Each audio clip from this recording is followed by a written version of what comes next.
many different reasons. The most obvious are the 28 awards that we get to give this evening. But it's also an exciting night for us because we have not been able to gather together too many times this year, so this feels a little bit groundbreaking. We were here last week for the play, and here we are again to celebrate our wonderful seniors. Seniors, I have to say, number one, from our school standpoint, thank you so much. Thank you for your patience and your hard work and for very selflessly giving up so much. It's an honor to be able to give these awards to you tonight, as you are all incredibly deserving. Another reason why this evening is so special for us is that it lands smack dab in the middle of Teacher Appreciation Week. And students, you should know that our teachers and teachers everywhere stay in this profession because of students like you. It's your creativity, your passion, your dedication to your studies, the fun that you bring to school every day is the reason why it's fun to come to work here every day. So again, it is very fitting that we are here on Teacher Appreciation Night to celebrate you, the people who make it so worthwhile to be a teacher. Before we begin, I'd also like to take a few moments to recognize people who have made this evening possible. Our Superintendent, Mr. McKinney, our Assistant Superintendent, Dr. Rhoda, our board members that were able to join us tonight. We saw Mrs. Sutton come in, Mrs. Mitchell, and also Mrs. Miller. I hope that we didn't forget anyone. If we did, thank you all for coming and for helping us to make this evening a special one. I also need to thank my wonderful assistants, Mrs. Hartman and Mr. Hale. They make this evening and every day at school possible. And then, of course, Mrs. Rennick, who's hiding in the back. Mrs. Rennick is the brains behind this entire operation. She tells us where to stand and what to do. So thank you, Carla, for all of your hard work for this wonderful evening. Families, we want to recognize you tonight as well. While your student is on stage tonight, I certainly hope that you feel an amazing amount of pride because as we know from a school family standpoint and from your student standpoint, many of you are the reason why your student is here today. We call it support in school. Sometimes kids call it nagging or getting on my case or whatever the case may be. But many of you are the reason that students are so motivated and they are here for us to celebrate this evening. So thank you again for your support. Honestly, we could go on and on about the number of thank yous that are necessary in order to run a school, to raise the child. It certainly takes a village. But I know that we're excited to hear some personal anecdotes about our students tonight from our fine teachers. I will give you a few directions because it wouldn't be school if we didn't have directions, right? Teachers are going to come up this direction and they're going to speak on your behalf. As the teacher comes up, the student will come up as well. So students, there's a wonderfully pinkish orange line. We would like you to stand and gaze out at all of your admirers so that we can take a few moments and celebrate you tonight. After teachers are finished speaking, I will hand them a plaque and a small gift for each of the seniors, and they'll come across here. We are then looking for the gentleman in red, because of course it wouldn't be school if we didn't have a yearbook picture, so we have to have a yearbook picture. Look for Mr. Hill. He will give you a thumbs up or a smile when you know the picture is complete, and then you can head off your separate ways. Teachers, if you feel comfortable removing your masks while you speak and for a quick picture, we're okay with that. Students is the same. We'll wear our masks as we travel to continue to be safe here in our school and allow school to continue. So, without further ado, I will finish up my instructions here. Because there is a wonderful baseball game tonight, we're going to change our order out a little bit, and we will start our department award winners with Mr. Potts, giving some love to Mr. J. Ayers. So if you could both come forward, that'd be wonderful.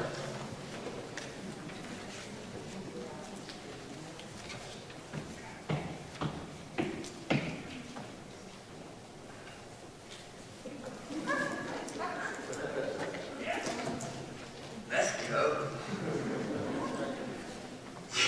Good evening. My name's Tom Potts, and I'm here to present the Physical Education Award tonight to Jade Ayers. Jade is the son of the illustrious Jay and Kathy Ayers. Jake played football for 4 years, basketball for 4 years, baseball for 4 years, and he was also involved in DECA for 2 years. Next year, Jake plans to attend IUK to study sports management. Jake's the winner of this award based on his performance in freshman PE and his performance for the last 3 years in my advanced physical conditioning class. Jake did not win this award because he's an incredible athlete. He is. But he receives this award based on all the hard work he's put in for 3 years. Yes, he's a great athlete, I say again, and he has a lot of God-given ability, but sometimes I think we diminish how hard athletes like Jake work, and we give more credit to their ability than how hard they have worked. And in this case, that's the case for Jake. From the beginning, we paired him with some older and stronger guys to make him better, and so that he would understand what it is we expect when you walk in that weight room. So I want to give credit to Jade for putting in the work, and hard work beats talent when talent doesn't work hard. Congratulations.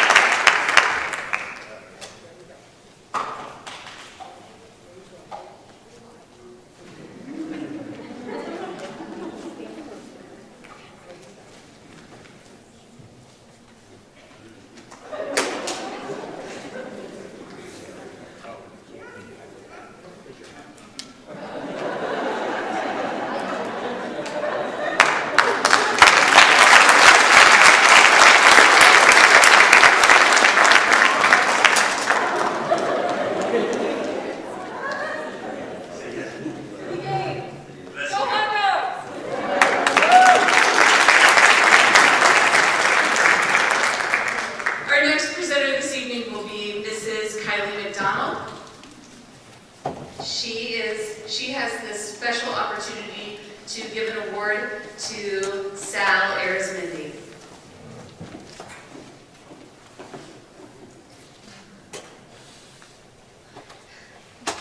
Good evening. My name is Kylie McDonald. I'm the exceptional needs teacher here at Frankfort High School. To commit yourself to excellence means to show up every day. It means to work hard no matter the task. It means to keep going when the going gets tough. That commitment is what I see from Sal each day. Today I have the most distinguished honor to present the Commitment to Excellence Award to Salvador Arizmendi. My journey with Salvador began 11 years ago when I was a junior in high school. I vividly recall our opportunity to work together on a classroom activity. Within minutes, Salvador gave me a new outlook on things. I realized that a single smile is worth 1,000 words, and intelligence should not always be determined by the amount of words that you may know. I watched Salvador grow and mature socially and academically over the course of time. While I am Salvador's teacher, I must make it known that he has taught me more than I could ever repay him. To know Salvador is to know happiness, and I know where his journey in life takes him next. His happiness, his kind heart, and his commitment to excellence will follow him. Congratulations, Salvador.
heroes and superheroes, but no hero is complete without their faithful sidekick. And there's Batman and Robin, Frodo, Sam, and of course the Tick and Arthur.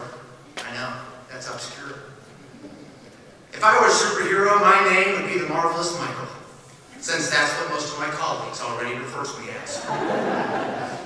As a superhero, I would not have to look far to find the perfect sidekick, for I would have Tyler Carver. I decided to look up the word sidekick in the dictionary because, well, I knew there would be a lot of smart people here tonight and I didn't want to mess this up. Sidekick, a person's assistant or close associate. That seemed to work here. Although Tyler did not start in the theater as a freshman, he found his way in, working in the rails and backstage, to eventually finding himself out here in the lights, out on the stage. Before that, he was rocking it out with Mr. Hutton in the band, and he was even a member of the Hooligans Improv Troupe. He's one of the hardest working men in show business. Tyler's always the first guy to ask me if I need any help, or if there's just anything that he can do. And he's not one of those guys that asks hoping that you'll say no. He actually wants to help. So he's not getting this award tonight because he's a great actor or he's the perfect stage manager. Tyler has earned it because of his hard work and his dedication to this department. I don't know if any of you have ever had a chance to actually sit down and meet Tyler and had a conversation with him, but if you haven't, well, you've really missed out because Tyler is a great guy. Tyler's a goofball, but he's a goofball with a heart of gold. And no matter what kind of day I might be having, I know that when Tyler springs into my classroom or he stops by my office with his big old smile and his positive attitude, he reminds me everything's going to be okay. And like a noble sidekick, Tyler is always there. He puts in the late hours when everybody else wants to go home. He doesn't stop until the job is finished, and he'll sit and listen to me complain about how the show is not coming together and how I fear for its success. But then that got me thinking, you know, maybe Tyler's more than a sidekick. Maybe Tyler's become more of a, I don't know, a friend. So I looked up friend in the dictionary. Friend, a person whom one knows, with whom one has a bond of mutual affection. Affection. Yeah, things just got weird. So I looked up affection in the dictionary. A gentle feeling of fondness or like. Okay, I like the guy. I'll take it. But I'm sticking with sidekick for now. Tyler asked me one time if I was proud of him. In fact, he's asked me this on numerous occasions after the multiple accomplishments that he has done. I've always refused to answer. I've probably even said no on a couple occasions just to drive him crazy. So tonight, in front of all of you, will I finally say that I am proud of him? Well, that answer is no. You see, your work is not yet done, but I will make you this promise. On May 29th, after you walk across that stage in Case Arena, you come and find me, and you will find one of the proudest gentlemen you have ever met. But until then, I say, Tyler, congratulations, and thanks, man. Woo!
gets her work done. She asks questions. Once the task is completed, you can see her relax a little with the time she has left at the end of the period. The headphones come out, she takes a little breather before moving on to her next class, where I have no doubt she brings that focus right back.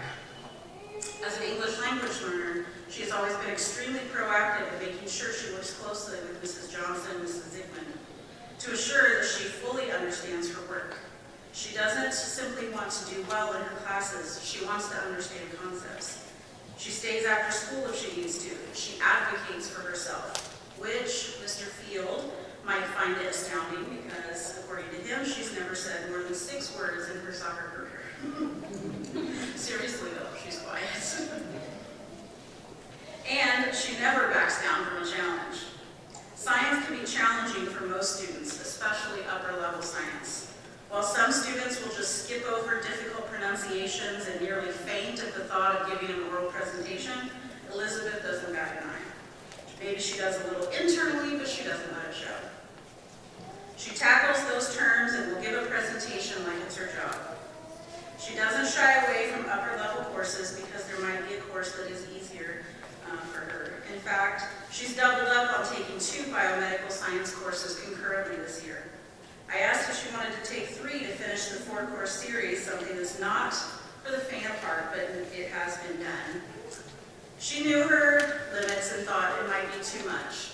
In my mind, though, I knew that if anyone could do it and do it successfully, it would be her. She's tackled concepts from patient diagnostics to care to genetic recombination and made it appear easy. She can work well independently and jump into any group for team projects, where she undoubtedly will set the standard and the pace for everyone else's work. Elizabeth encompasses everything the world needs a little more of. A work ethic that's unmatched, a soft, compassionate disposition, and a drive to succeed for herself, her family, and her community. Bringing all this to the table every single day is what makes Elizabeth Valdez Lopez the top science senior of 2021.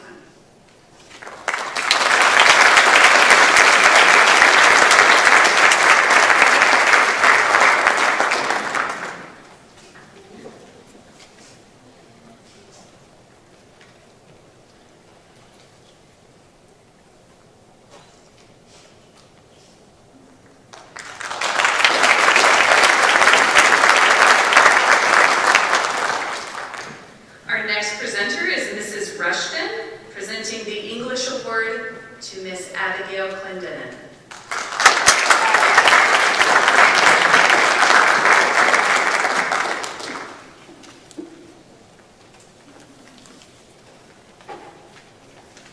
Well, this is awkward. I forgot your gift in my seat.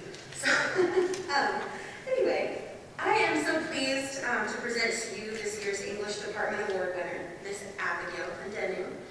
I have not made it a secret that this year's senior class has been one of my favorites, probably my favorite of all time. So, yes, I'm not even kidding. I've said it millions of times. So when boiling it all down, I thought this was going to be a terrible decision to make this year. However, it wasn't that bad. Through your co-curriculars in music, where you've excelled and been a high-achieving member of the orchestra, and your career aspirations, which is in veterinary science, because this girl wants to be a zoo veterinarian. That's super cool. This all adds up to English basically being her super secret power, because nobody knows about it. She's earned an impressive 4.21 grade point average in her English classes since her freshman year. And I think the most impressive thing she's done in our department is that she received a qualifying score on her AP Lang exam last year under exceptionally difficult circumstances.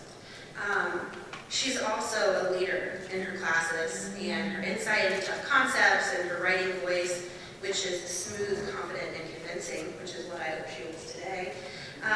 She'll freely express her thoughts and opinions no matter what her classmates are saying or how they're saying it or how much they're saying it. She also stands out as a person. She's clearly the caregiver of her friends. She's constantly thinking of others. She's taken work to her classmates when they were quarantined. She's given up her own materials to help a friend get a start on a project, and she's consistently encouraging them to do their best. Her passion for music even led her to help train 5th grade young orchestra students to prepare prepare for middle school. 150 hours worth, and that's patience right there. From what I've told you so far, you're probably wondering how any of this is going to help her be an amazing vet someday, so I did some research. According to the Houston Chronicle, there are some specific criteria at being successful in veterinary medicine that she's clearly displayed in my class. The author, Jeffrey Joyner, says that number 1, communication skills, both oral and written, are essential, especially when dealing with difficult pet owners. And I think we have that checked off. She's an excellent writer, she has that qualifying score, and obviously she speaks well in class. He also claims that compassion and a caring nature are important, and without them, many vets will not be successful. And so check, we've got that. She looks out for her friends, she spends her free time with 11-year-olds who are screeching on those instruments. That's patience. And finally, vets need to be good at dealing with stress and maintaining their composure, even when things go awry. And again, I think we clearly have that one, as she's a beautiful violinist and gets out there and performs and has won countless medals. So Abby, it's been quite a pleasure to get to know you as a student and a person over the last 4 years. So congratulations, and go make us proud of Butler.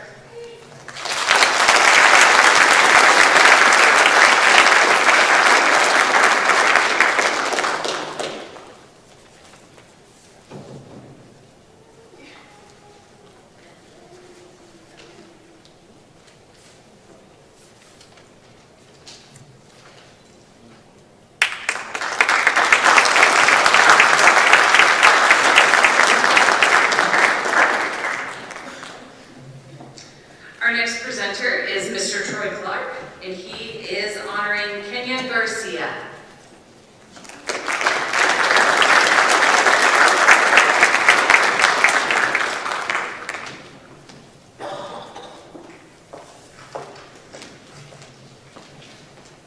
Good evening. I am Mr. Troy Clark, and tonight I'll be representing one half of the FHS Art Department. I have known Ms. Kenya Garcia since 1973. Or at least that's what it's felt like this year, having spent almost every day together during a pandemic school year. And what I've come to learn during our time together, and what I've come to appreciate about Kenya, is that she has an exuberant enthusiasm for everything and anything, no matter how mundane it may be. It's also cool. To show you what I mean, I thought I'd give you a little demonstration. So, hoping to be the carrot top of my generation, I brought props. And kids, if you don't get that reference, check my Canvas page. Somebody check Canvas. So I thought I'd do a little experiment just to show you Kenya's enthusiasm. So I'm going to show her 3 images. We'll see how it goes. So what do you think? Cool? Alright, so kitty cat. Who doesn't like cats?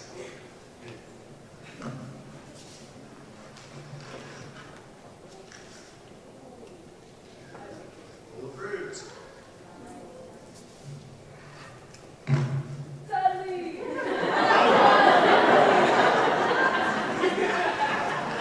So obviously her enthusiasm knows no bounds.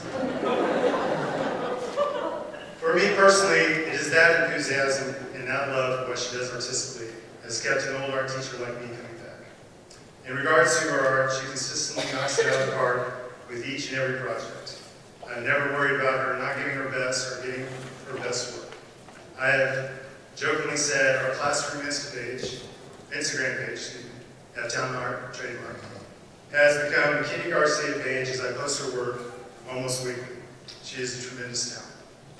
Beyond her artistic ability, her various student government roles and philanthropic efforts, Kenya has a love of competition and will be taking all her many talents to IUK, where she will participate in track and field and while throwing shot, and majoring in art therapy.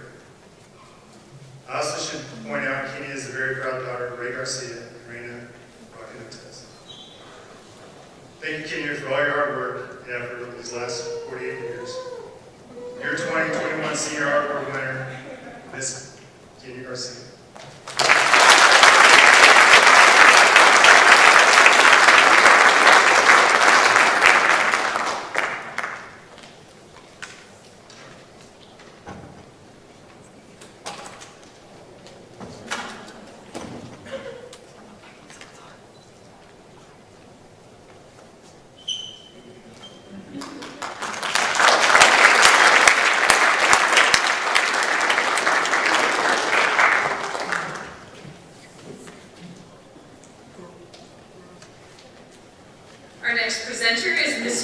Lee, giving the Hot Dog Network Award to Mr. Ivan Santos.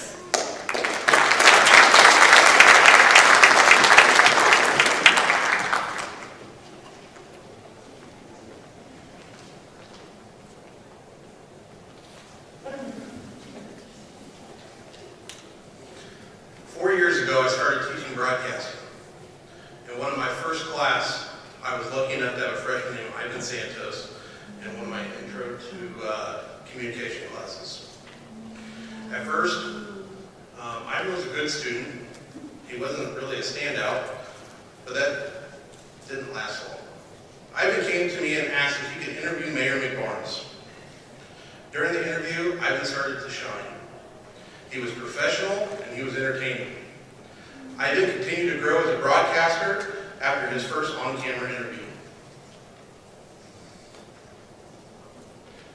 He was involved in many of our broadcasts over the years: graduation, sporting events, our morning announcements, awards banquets like this. I mean like this, like he's doing it right now. He's a cameraman too. He has done just about everything from on-air talent to directing. During e-learning this year, Ivan took a leadership role with our other students, and without Ivan, we would not have had morning announcements on a daily basis during those e-learning days. Ivan did all this and much more. He was a leader in DECA. He was involved in the grassroots leadership program. He was the president of Crash. He worked at Jimmy John's, and much, much more. I told Ivan I wasn't going to tell a story because I didn't think anybody would care, and he goes, I care. So I guess I'll tell a quick story. Ivan was running graphics scoreboards for us at his first football game this year, and I can't explain how frustrated I was with Ivan. Every time the whistle blew, the stop clocked, or the clock stopped. And I'm like, Ivan, clock. I didn't realize that Ivan had not watched many football games his entire life, never played a football game. He really had no idea what was going on. And when I'm yelling at him for down and distance, he had no clue what I was talking about. By the end of the broadcast, I would say that he was a better graphics or scoreboard operator than I was. So Ivan improved quickly. He learned on the go, and he dealt with my frustrations when I'm yelling at him, not intentionally. But Ivan, I want to wish you the best in your future. The Hot Dog Network in Frankfort High School will not be the same without you. We will miss you. Congratulations, Ivan Santos, this year's Hot Dog Network Department Award winner.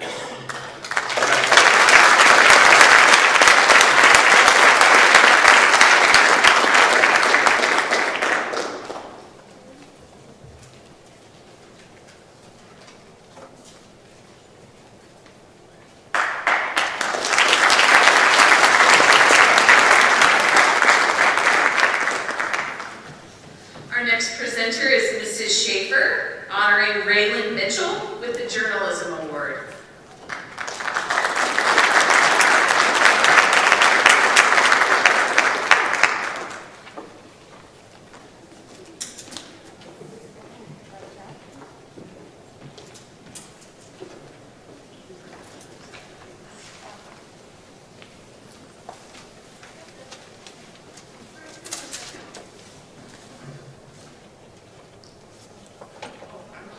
So I can speak clearly. I will tell you a little story entitled Life with Raylan Mitchell.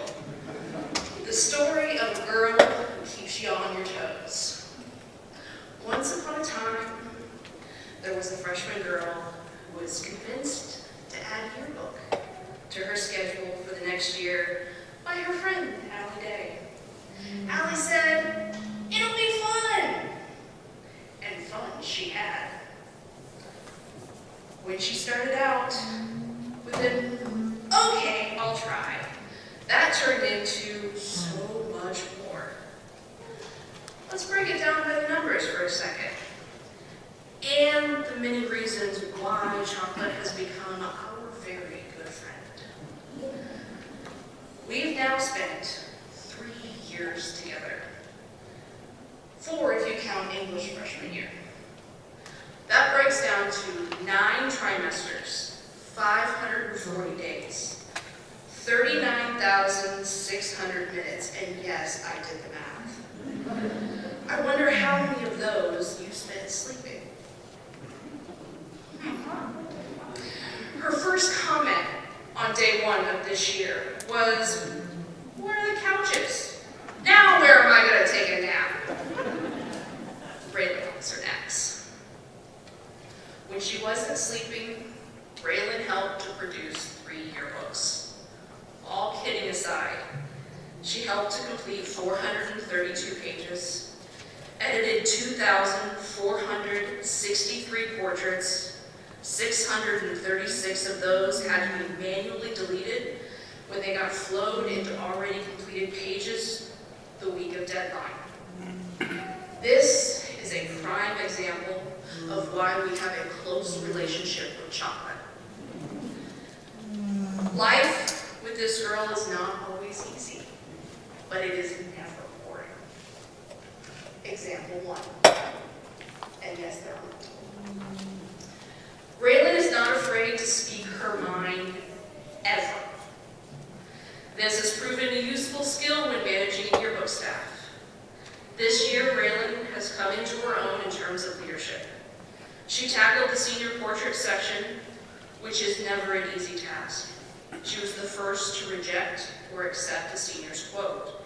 In typical Raylan fashion, she emailed the student right away if their quote was rejected and was not afraid to tell them. Example 2. She is not afraid to tell adults what she thinks about things. This came in handy when Raylan was the quality control officer during Santos' cheese ball rolling. The group made over 3,000 cheese balls, and Raylan made sure that each production line was up to snuff. She is never afraid to tell me what she thinks of an idea, or even about the shoes I'm wearing. Example 3. I don't know who will fall apart first, her or me. It's a toss-up. One of Raylan's favorite memories about our time together was when our backs were both out at the same time. I hobbled back into class, looking for my heating pad, and Raylan was sitting in my chair. Pat on her back, she looks at me and says, this feels nice. I'm going to sit here for a while. We made it work, mostly because we were close to deadline and we had to get things done. So we made a compromise. Maybe things will be next year at ISU if she doesn't carry half her body weight in her backpack. And you don't have to carry snacks for Jake. Just the other day, she was telling me about popping her thumb out of place. Don't worry, Mrs. Schaefer, I popped it back into place, she assured me. I'm really glad she made it through using the paper cutter today without injury. She made me a little nervous a few times. One trimester, Raylan had a partner in crime in class.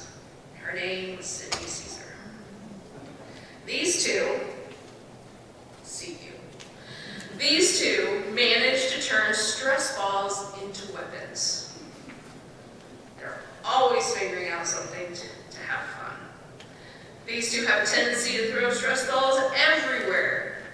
At each other, at others, at the walls, at the furniture, when they miss their original targets. I found a few hidden behind file cabinets and under furniture last summer when we had to move everything out. I just rolled my eyes and laughed at the remembered antics of these two. A girl named Raylan survived 3 years with me. This year would have been almost impossible without her humor, sarcasm, leadership, and work ethic. It is going to be very difficult to say goodbye to this outspoken lady. When the book arrives in a few days, be proud. It is amazing. I wish you the best of luck next year.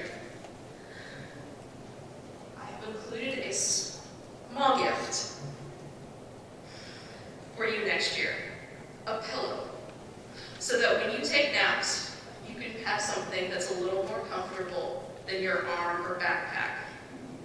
There might also be some chocolate in the bag too. Life is always a little more manageable with chocolate.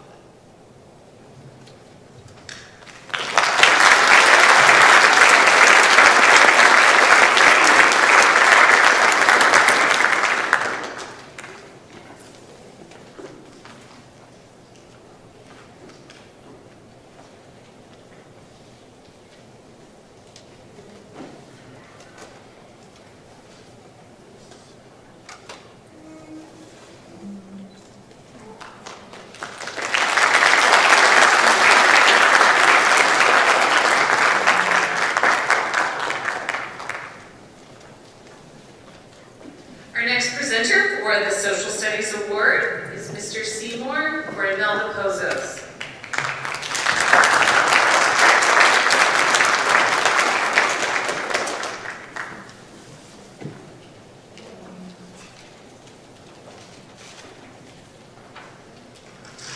Hey, good evening. I'm Justin Seymour, the Social Studies Department Chair at the high school here. Tonight I have the pleasure of presenting the Social Studies Department Award to a student who not only excels in social studies, but exemplifies leadership and citizenship qualities that we want in the Social Studies Department. This year's winner is someone who's not only taken every course offered in the Social Studies Department here at Frankfort High School, but has excelled in every single one of them. And they've been an integral part of all of those classes and have, at least in my courses, showed real insight into politics and into psychology and into the other disciplines I teach as well. On top of that, I also had the privilege of having this student in my community class for the last 4 years, and I've watched her grow from a shy, uncertain young girl into an extremely confident, intelligent, and I would say very capable young woman. I really look forward to seeing what she accomplishes in her future, and she tells me recently she wants to consider being a social studies teacher, so perhaps you can see her back here at Frankfort High School soon enough. So please help me congratulate Imelda Pozos for winning the Social Studies Department Award.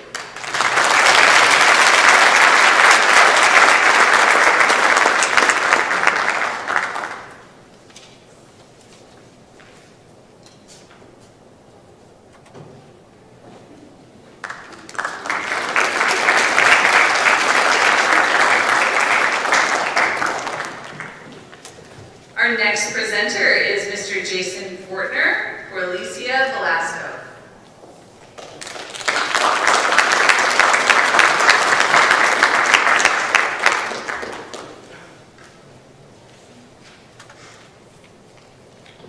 Hola, soy yo, Jason Fortner, el jefe del Departamento de Lenguas Extranjeras. Si hablas español vas a escuchar este discurso 2 veces, lo siento.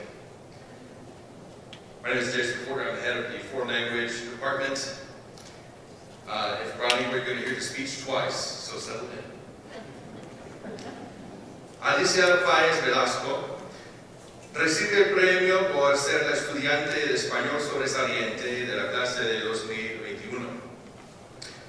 Estudió español cada año durante su estancia en Frankfort High School y me encantó tenerla en la clase. Trabajó muchísimo y siempre salió con buenas notas. Pero lo más importante es que me habló. Sí, un estudiante me habló, es un milagro. Me hizo preguntas, comentó, puso atención, bendita sea. Durante este año lleno de cubrebocas y vacío de expresiones en las caras, Alicia participó. Ayudó a su maestro, a mí, a no volverme loco por la soledad, porque nadie quería hablarme ni en inglés ni en español. Alicia es la hija de Josefa Velasco Aquino y Luis Cachiola, y ellos deben estar muy orgullosos de ella, tanto por el trabajo que hizo ella en mi clase, como por la persona inteligente y simpática que es. Estoy muy orgulloso de ella también. Le deseo a Alicia todo lo mejor en el futuro cuando empieza a estudiar la tecnología de información en Avitec, en el otoño. Y no dudo que que tendrá muchísimo éxito. Felicidades, Alicia. Ahora vamos a aplaudir en español.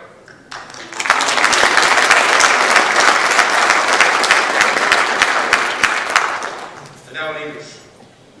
Alicia Páez Velasco is receiving the award for Outstanding Spanish Student for the class of 2021 this evening.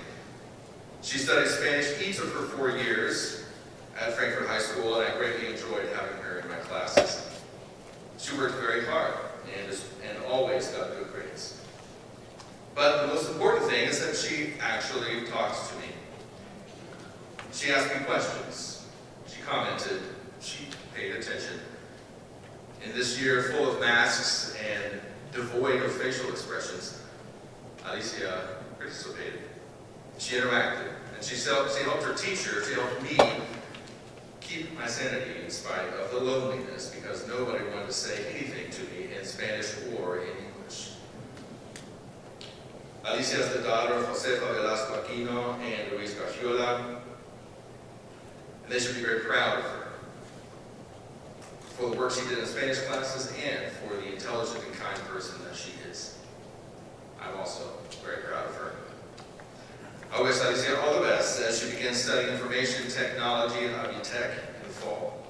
And I have no doubts that she will be very successful.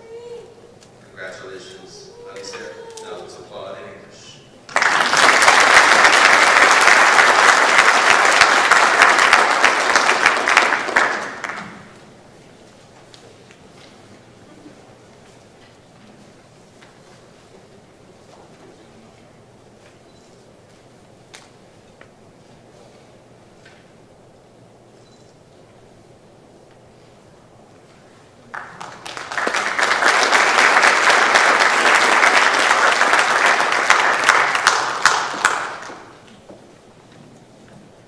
Our next presenter is Mrs. Amanda Graham Bishop. She is presenting the Business Award to Oscar Sandoval.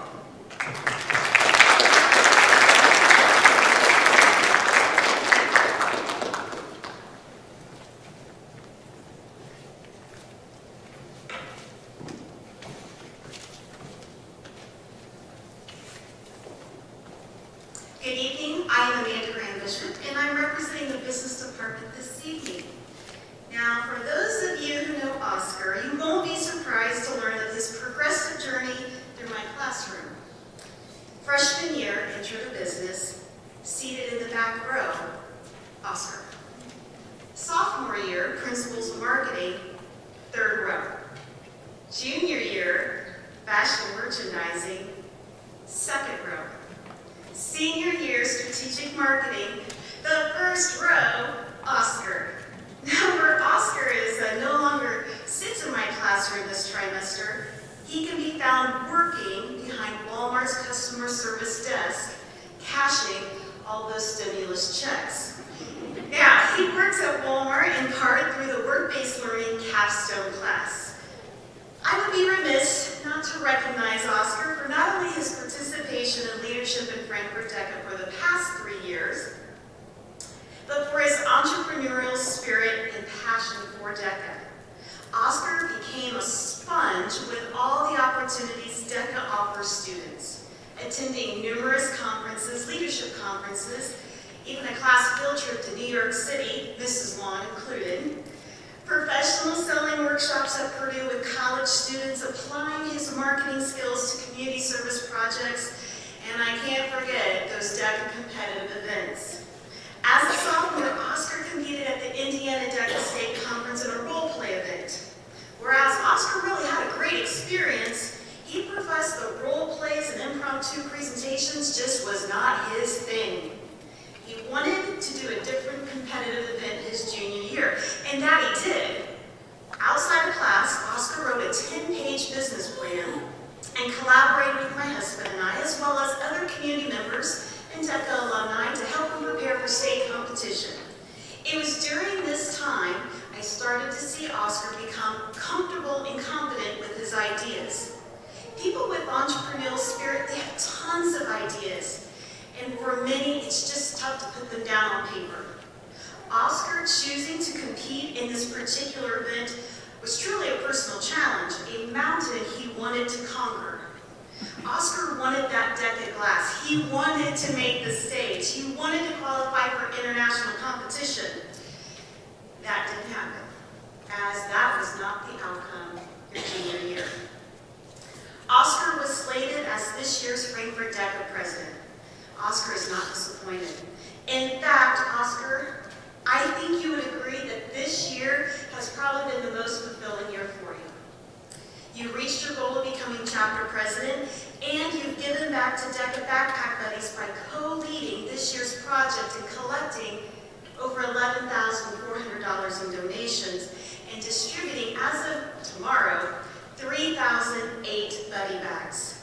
You've led new DECA officers and members through stewardship, professionalism, and class. Lastly, on your third and final attempt, finessing a 20-page project management paper over DECA Backpack Buddies and delivering a 15-minute formal business presentation, you placed first at this year's state competition, and you won that DECA prize. And just 2 weeks ago, Oscar competed at the International DECA competition. In closing, Oscar, I'm going to share with the audience, hopefully you don't mind since it's now on the company's website, a snippet from his reflection paper for a work-based learning capstone project. One day, in fact this was 2 weeks ago, Oscar spent the day with the founder and fashion designer of his own product line, Charles Miller, up in Chicago. Thank you to Mrs. Long for allowing him to have a school day in Chicago, job shadowing and interviewing Charles Miller with the Charles Miller Denim brand. Here's a snapshot of Oscar's reflection, and I quote, "As Charles said, being an entrepreneur is more than money or the ability to be your own boss. It's about creating a legacy and being that one person in one's family to finally do it. Establish something to be known for. If nobody does it in your family, you have to." Wow, that hit deep with me in my mind like no other. As I come from a Hispanic family where all we know is the hustle, factory, and family. I told Charles I knew from early on I had a feeling that one day that I am that individual who has something special and I'm going to make it big one day. Money has never meant much to me growing up, but to end generational poverty and being able to give financial stability to my parents, to my siblings, my nieces and nephews, and possibly my own kids one day would be so rewarding. That would be the point in my career where I can look back and think of all my hard work, dedication, endless nights hustling has finally paid off. End quote. Oscar, in this chapter of your life, you've endured. You've definitely persevered, and you have achieved the goals that you set for yourself, and tonight we celebrate you. We wish you the best as you head to Butler this fall to study business, and as you continue to work on making it big one day. Congratulations on being this year's Outstanding Business Student.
So the 2021 Technology and Engineering Department Award goes to Paula Hernandez-Rosas. Unfortunately, she could not be here this evening.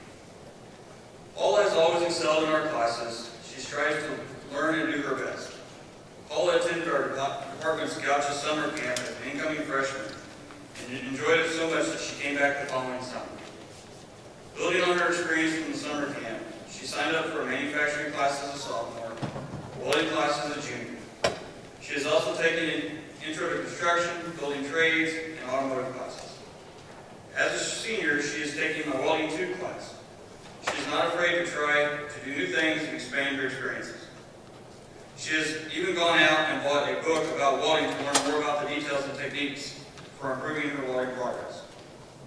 Paula plans to attend Ivy Tech to pursue coursework and a career in the welding industry. She will be able to expand upon her interests that she developed here within our classes at Frankfort High School.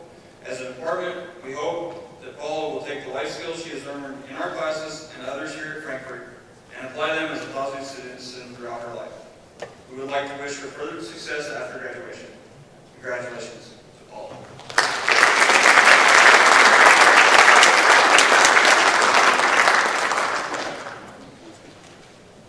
Our next presenter is Mrs. Maui. She is presenting the Family and Consumer Science Award to Colin Hudspeth.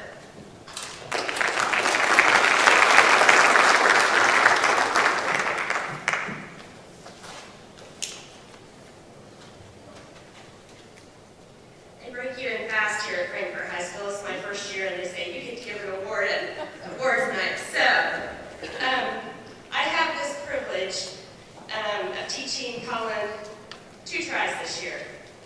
And some of the things that we learned in this class, I have never made before myself. So we learned together. But I just want to say that in class, I don't know who knows Colin, but he's kind of quiet in class.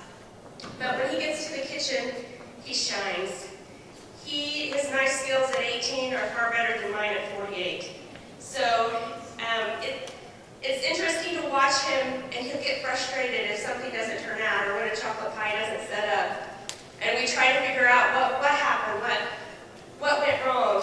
But the fact that he takes that process and he uses that process to try to figure out the next step. What can he do the next step to make it better? Colin, if you take that knowledge and that aspect in life and you apply it to life, you'll go far. Question those things that you don't understand and try to get better. It is my honor and privilege to present the Family and Consumer Science Department Award to Robert Colin Hudspeth. I am glad that I have gotten to take this journey with you, and I wish you all the best in what the future holds as an executive chef.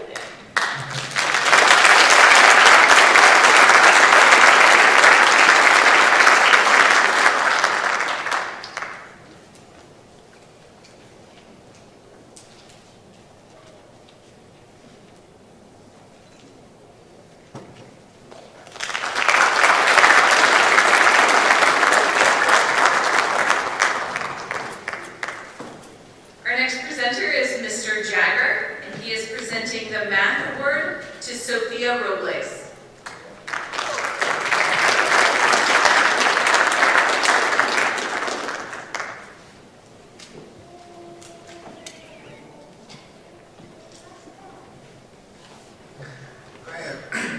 I have known Sophia for the last year, as she's been a part of my pre-calculus class.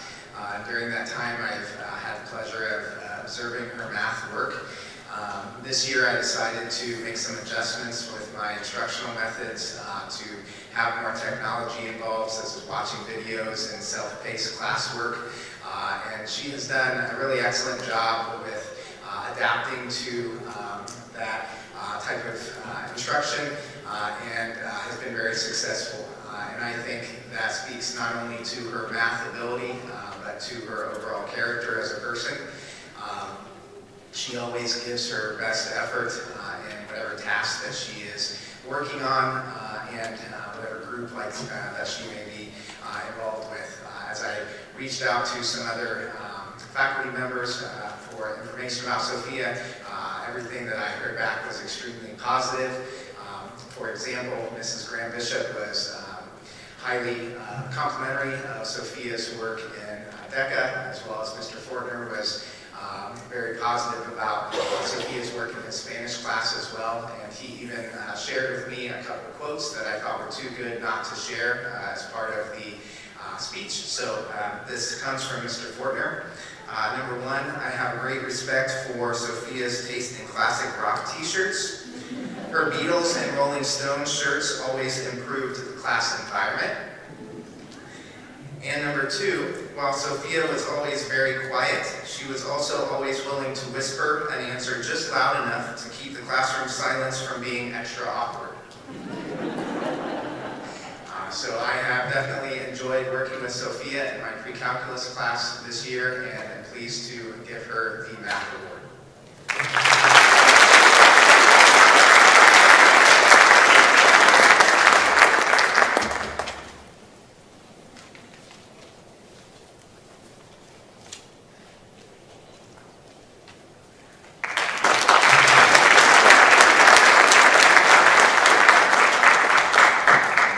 Our next presenter is Mr. Jason Hutton. He is giving the music award this evening to Madeline McBee.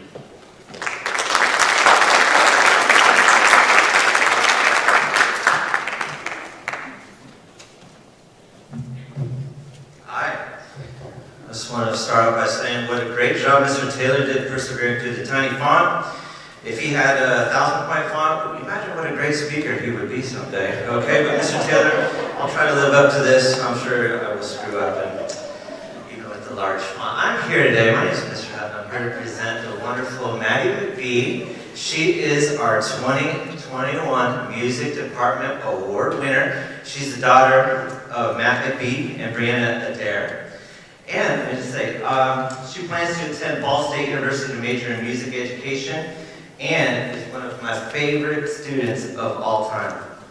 She was in my first community class I ever had at the high school here, as well as band class every trimester, all 4 years, as well as, bazillions of hours after school, every football game, every basketball game. She's made my last 4 years awesome, and I'm going to be sad to see her go. When asked about her favorite memories, see, I thought we should hear from Maddie today, so I asked her, what are your favorite memories about band? And here's what Maddie said. She said, it was so hard to pick just one, but my favorite high school band memory was, without a doubt, the hundreds of hours I put in the summer marching band. I realized early on that although the days seemed long and the years were short, I realized early on that although the days seemed long, the years were short. We worked hard all summer long for only 6 minutes of showtime, 6 minutes to show everyone watching what we were made of. I'll miss the long, crazy bus rides where we would sing cup tunes and we laughed so hard we would cry.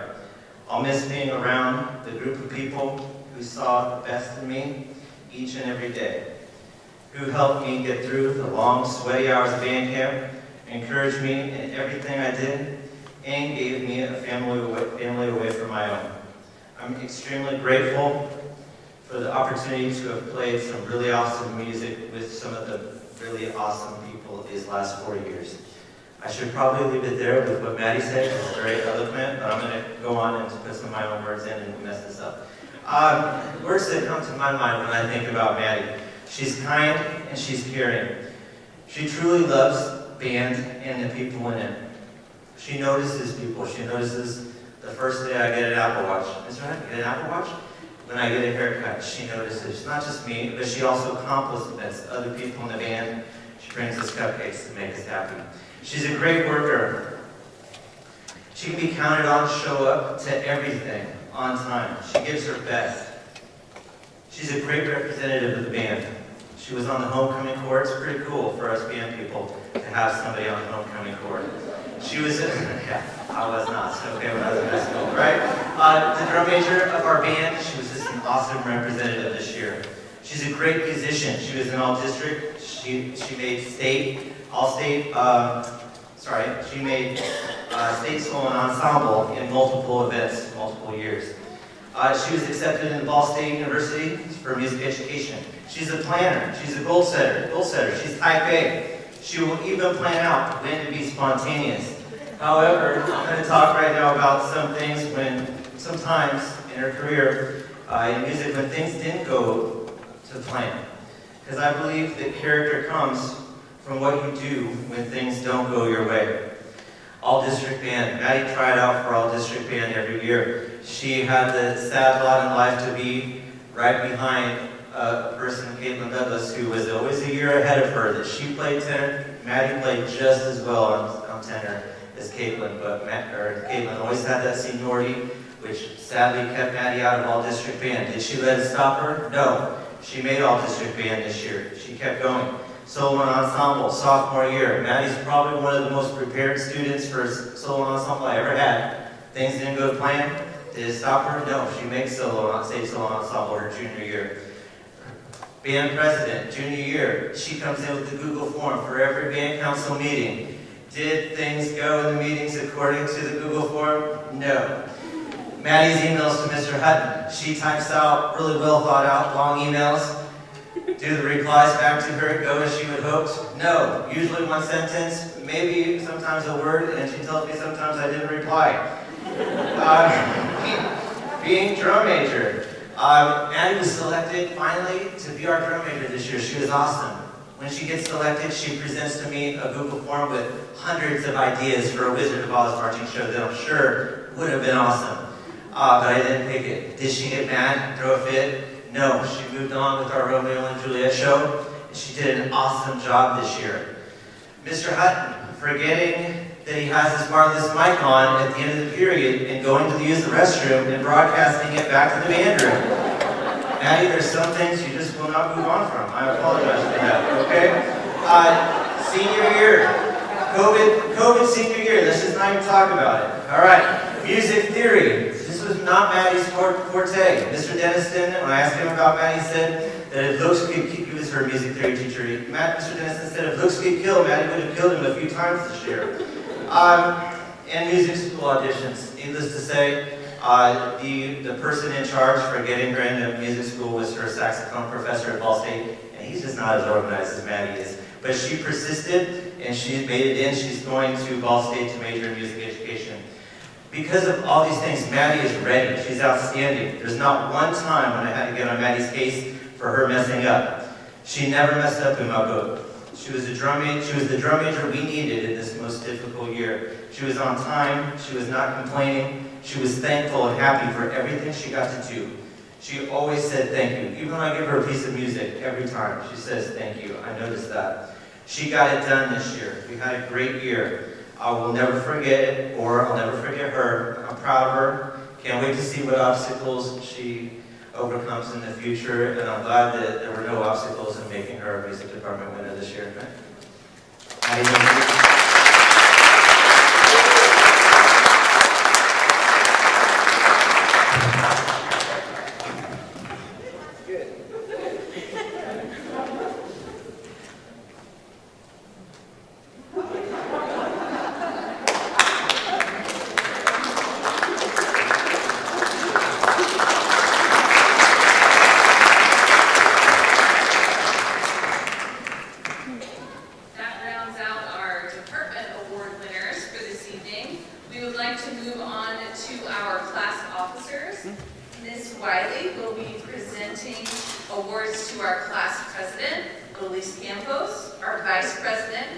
Santos, and Secretary Treasurer Kenny Garcia. So if all three of you ladies could come up, that would be wonderful.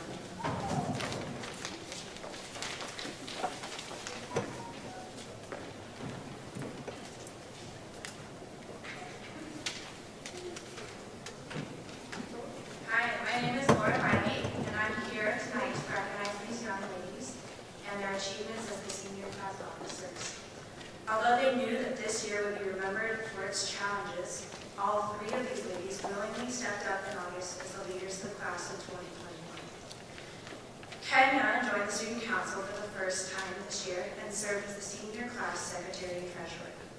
Although I haven't known her long, I've enjoyed every interaction that I had with Kenya. Her humor is infectious, and I've been able to count on her to fill in wherever student council has needed. During her time as a hot dog, she's proven to be a fantastic artist and an accomplished athlete. Isaac Field, her soccer coach, even said that she was one of the hardest working players he's ever had the pleasure to coach. Kenya will definitely be missed next year she moves on to IUK. Carly has been a loyal member of the student council for the past 4 years, but stepped up to serve the senior class vice president this year. During her time here at FHS, she's shown us how some of the best leaders are quiet yet effective. Whether in the classroom, in the pool, or cheering on the field, Carly has been a fantastic role model for her peers and younger students alike. Her leadership will be missed as she pursues her dreams of becoming a physician assistant. Odalisa served as class president for the past 2 years, but has been a member of student council for every year of her high school career. Everyone who knows her would agree that she is an outstanding student and in general just a wonderful person. She almost always has a smile on her face, and she goes above and beyond to serve her school community. Oda is impressive in her mission and a true leader in both her actions and words. There is no doubt that she will continue to be as she moves on to study nutrition at Purdue in the fall. I know these ladies will be successful in whatever they choose to be and do, and I wish them all the luck next year.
In the next portion of our program, we like to recognize the students who are in the top 10 of their class. I will let you know that we do not present in any certain order. As we know, these final days of school, how many do we have left? They don't know because we don't count down days around here. That's why they don't know. But anything could happen in these final days, and we feel as though all of our top 10 students should be recognized. So they will not be recognized in any particular order. So Oda, you just sat down. You get to come right back up to the stage, please. And your presenter is Mrs. Rushton.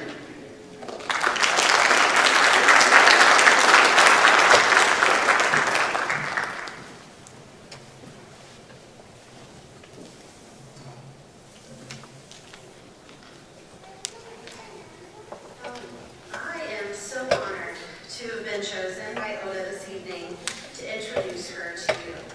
She is third in her class with an impressive 4.04 GPA, and she's been admitted to Purdue University's College of Health and Human Science, where she will be majoring in nutrition to become a pediatric dietitian. She also hopes to become a certified medical and court interpreter. I think you'll find that the path she's taken so far has more than prepared her for this future. When starting this speech, at first I went towards the cliche things that she's always heard about herself. She's so smart, she's pretty, she's classy, she's an athlete, she's such a leader. Her list of activities and accomplishments is huge. So look at this. Come here, Oda.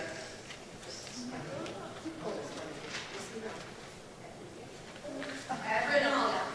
So you all get the picture of all the things we can say about Oda and all the things that she's done since she was in kindergarten. It's pretty impressive.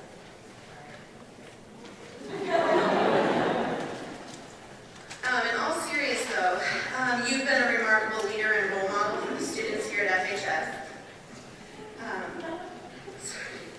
Your selfless service working with the Latino community and helping children learn to read and speak Spanish, committing your time to be on the Hispanic Heritage Festival Committee and being involved in the United States Hispanic Leadership Institute shows how much you value and celebrate your culture and want to see others succeed just like you have.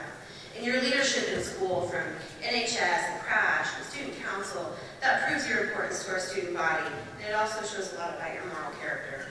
As a mother, I hope that there are peers just like you around to help my Avery see what amazing things that a mere high school girl of 16, 17, or 18 can accomplish. Oda, thanks for allowing me to be a part of your special evening. And because you did, I'm going to end with a piece of advice for you. Because we're a lot alike in at least one way, and that's that we have too many tabs open. So here's a backstory about Oda. At one point this school year, she'd been quarantined, she'd been pulled to help with WIDA testing, she'd been pulled for a dozen different reasons, and I swear it had been like 2 or 3 weeks since I'd seen her. So when I finally got a chance to ask how she was doing on catching up with her coursework, she assured me that she had each assignment open in its own tab so that she knew what exactly she had to complete. So since I don't think any of you really understand what I'm saying, I printed it out. Her screen looked like this. Here you go.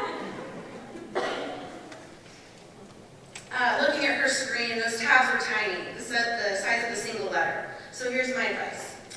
Learn to close those tabs, or not to even open all the tabs that are available. Find what you're most passionate about and go for that. Don't overextend yourself too thin, because you are fabulous and you're going to do amazing things. You've been involved in all the things here at FHS, so you need to go have some fun and enjoy your college experience and be the wonderful young lady that we've watched you become. So ladies and gentlemen, Oda Campos.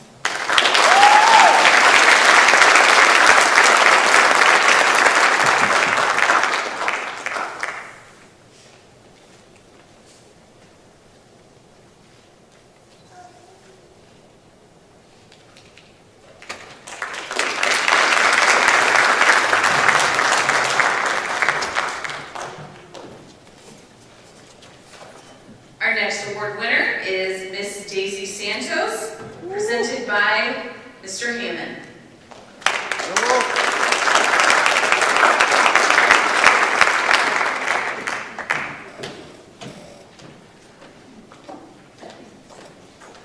Good evening.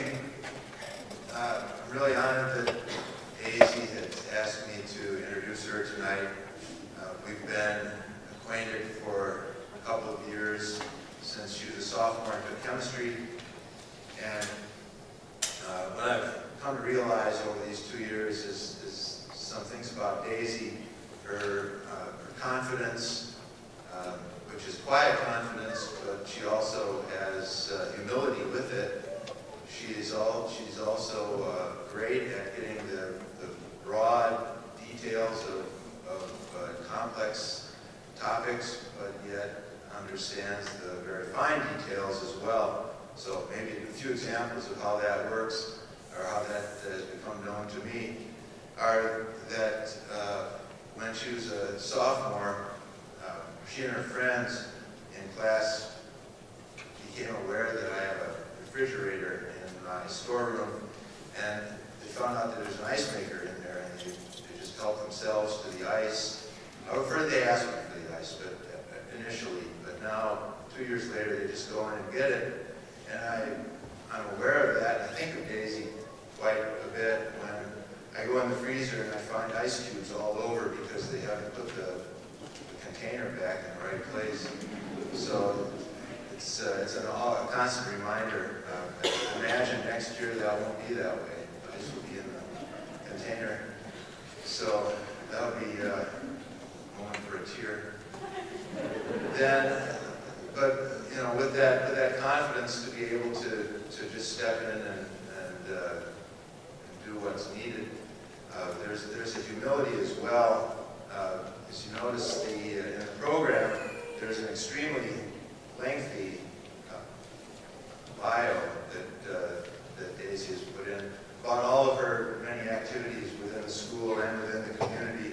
And Mr. Rushman, I know you just upstaged me on that long list of accomplishments and activities, but Daisy's is long as well. It takes up nearly more than half a page. And she's been very involved, and that's a great sign too. She's quite involved in many areas. So that she asked me, "Do you think that's too long?"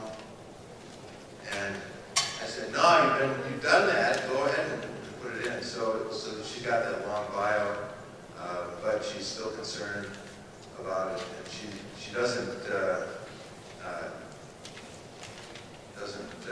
waste a whole lot of time with that. So ultimately, then, when we get to the other aspects, In chemistry class, she understands, she grasps really broad concepts like chemical equilibria and chemical thermodynamics.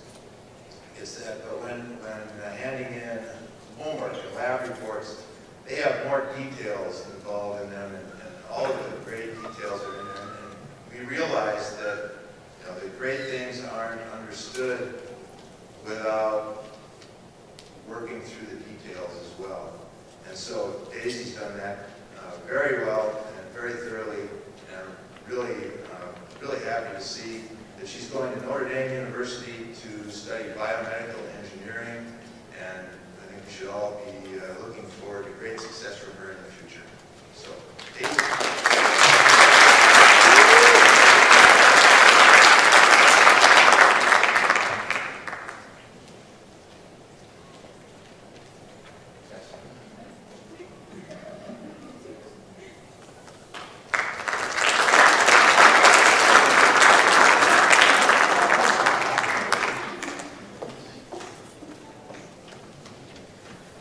Our next member of the top 10 is Miss Bailey Wessel, and her presenter is Mr. Taylor.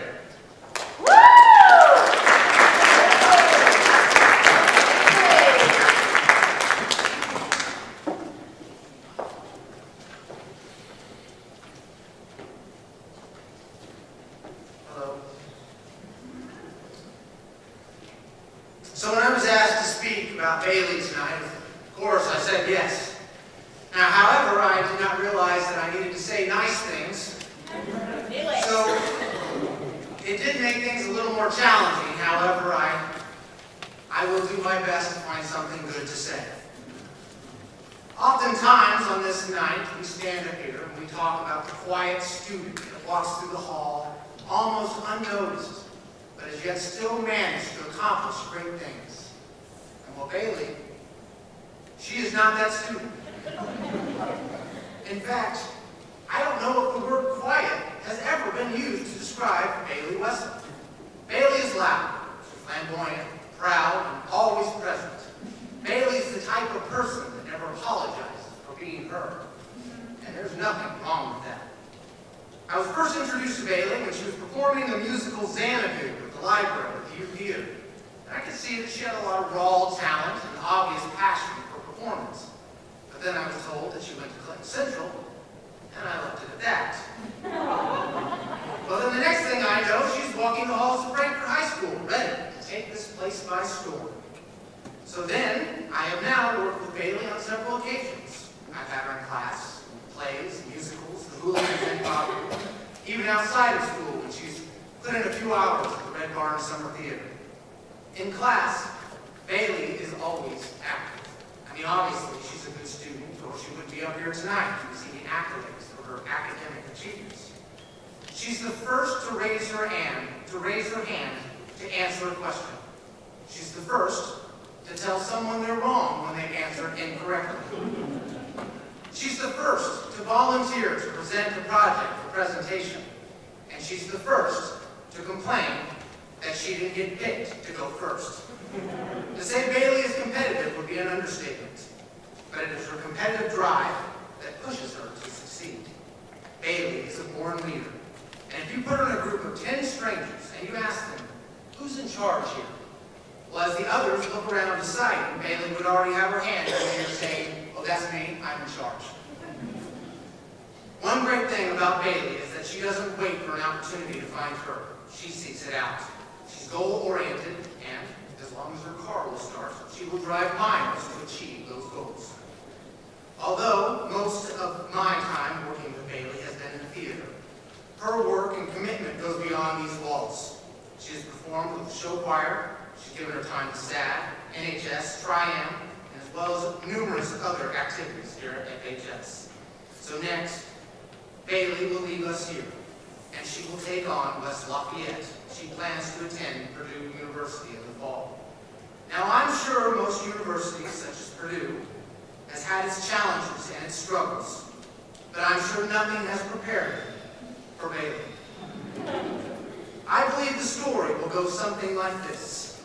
Bailey will walk onto that campus, and people will just walk by her, as she goes unnoticed. She will look up at the large billboard that says, Purdue University, home of the Boilermakers. She'll pick up some dirt, she'll rub it in her hands, and she'll say, let's get started. 4 years later, as she walks to graduation, people now walk by and they say hello, baby, referring to her by name. She may even receive a hug or two. And then she'll stop and she'll look up at that old billboard that now reads, Purdue University, home of the Boilermakers. She will just look at it and smile, because she'll know she may not have changed everything, but she will know she did make a difference, just like she did here at FHS. So Bailey, congratulations. You're just getting started.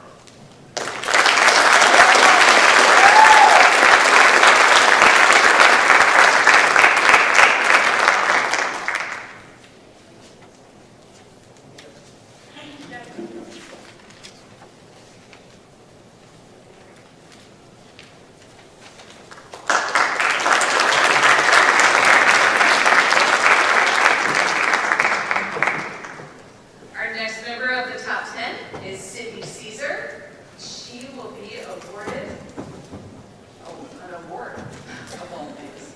She will be honored by Mrs. Schaefer. Sydney Caesar, Mrs. Schaefer.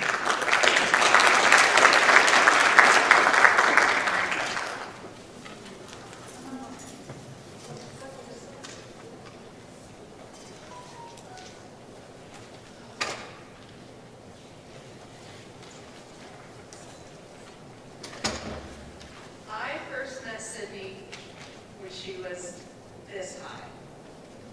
Now she's that high. My 15 years has certainly been a long time. But over the last 4 years, Sydney has been an almost daily fixture in my life during our time in community and class. She is usually the first student to walk into my classroom in the morning, and I have to say, it is wonderful to begin my day that way. This is because Sydney is one of the most positive people I have ever met. Seriously. Even when she's dog tired after a late night game, the previous evening, she radiates positivity. Not in the sickly sweet way, that makes it difficult, but it really makes it difficult to be any type of negative around. I have fully taken advantage of your attitude to help me get my day off started just right. She may not be full of energy first thing in the morning, but it is enough to brighten everyone's day. On the rare occasion that Sydney does say something negative, she quickly follows it with something positive. She truly has a glass half full mentality. I've heard her say countless times after a difficult day, tomorrow is a new day and a new opportunity. Sydney has many accomplishments outside of the classroom. She has been a team captain for the basketball and golf teams. She is a 10-year member of 4-H, serves on the altar at church, has been a member of the Cauldron Yearbook, little bias there, is becoming a member of Psi Iota Xi, and has a laundry list of other organizations that she volunteers her time to. Although throughout all of this, she still managed to find time for her studies and have a little fun. Mr. Wainscott shared just one of those fun times. So for a second, imagine Mr. Wainscott is up here instead of me. And I quote, "When Sydney was a sophomore, I had Braylon Mitchell and Sydney Caesar in class together. I'm sure you were all thinking, 2 good students. Well, we had a fire drill. It was one of those days when it was muddy, icy, and just junky. For whatever reason, one of those 2 students decided to give the other a piggyback ride as they were walking on the ice. I don't recall which one had the piggyback, or which one thought the piggyback was a good idea, but both of them slipped and fell right into the mud puddle. I heard the commotion and turned around to see those 2 goofballs lying flat out and laughing. I was about to rip them a new one one until I saw the end result and I couldn't help but laugh. While Sydney is being honored as an academic top 10 student, this is Mr. Scott, that day she showed that she is not always the top 10 in common sense. By the way, that's me talking. Mr. Wainscott is still waiting for the rematch after you beat him during strides for Stacy a few years ago. I can personally attest to the dedication Sydney puts into her schoolwork. The first time I had her in class as a freshman, I was floored with the level of detail in her work. When many students were writing down just a sentence, that wasn't good enough for Sydney. Sydney was writing 5. She was cramming notes into the margins of the paper. And when I asked her why she was doing that, what her process was, she said that she just wanted to have a clear understanding of what was happening. She often uses community time to study, trying to utilize every single second of her hectic schedule. Recently, we've been trying to get a picture of her backpack and its contents for the yearbook. We had to put it off a few days because she needed to study for a test. Again, I was floored because mostly I get from students, "You have a test today?" Sydney's backpack is a whole different story, and it's even featured in the yearbook. I don't know how she carries it or even lifts that thing around with her each and every day. Some days it seems like she's going to fall over when she's trying to put it on. We finally waited, and I think it was a light day because it was only 21.9 pounds. Well, Sydney, tomorrow is a new day and a new opportunity. Take what you have learned here at FHS and create new, life-changing opportunities during the next stage in your journey, wherever that may be. Just think, you'll finally get to go to school without your parents being in the same building. I'm leaving you with a small gift.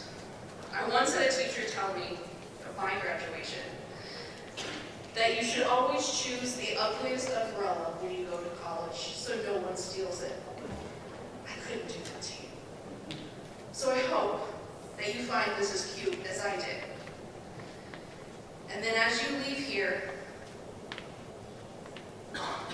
use it on your new campus. You'll know that your old community teacher is here still trying to shield, protect, and navigate you through life's little storms. Congratulations on being one of the top 10 institutions.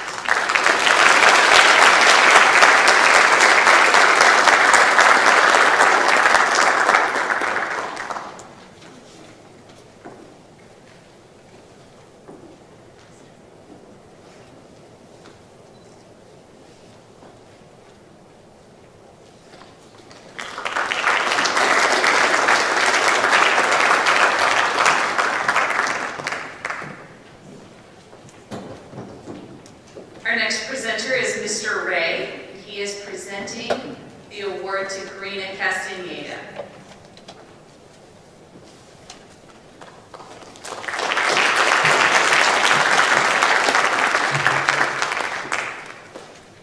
Good evening. My name is Brett Ray, and I am the Director of Liability Services here in the district. And I haven't been to one of these in a while. I've been to some pre-pandemic, but it's been a while since I've been here. So when Karina asked me if I would do this, one of my first questions to her was, what do I have to do? And she said, just get up on the stage and say a bunch of nice things about me. So then I asked Mrs. Long, I said, how long am I supposed to talk? And she said, 3 to 5 minutes maybe. So Karina, I think I have to apologize to you because I'm not sure I have 3 to 5 minutes of good things to say. But seriously, I've known Karina since she was in 2nd grade. We've worked together for a long time. And I have a lot of things that I can say about her that are positive. They're the same for the rest of the kids that are here. I can stand up here and talk about compassion and dedication and intelligence and care for your community and care for your high school and empathy for your classmates. And same thing we can say about all these kids that are here tonight, and I could go through the list of all the things that she's accomplished while she's been here at the high school. But I'm not going to do that. For your sake, I'm only going to go through, I think, the trait that I admire the most in Karina, and that's her dedication and her perseverance. Through all the times that I've worked with her, I've seen a lot of examples of the way that Karina can persevere through the task. And so what I want to share with you tonight is just one example of that, and it's her most recent example. If you don't know this, Karina, on Monday, presented a project for the International Science Competition. Now, to give you some perspective of that, there are 682 high schools in the state of Indiana. Only about a dozen of those can boast that they have somebody this year who's presenting at a worldwide event like that, and we're one of them. And that's due to her. And it's due to her dedication to the class.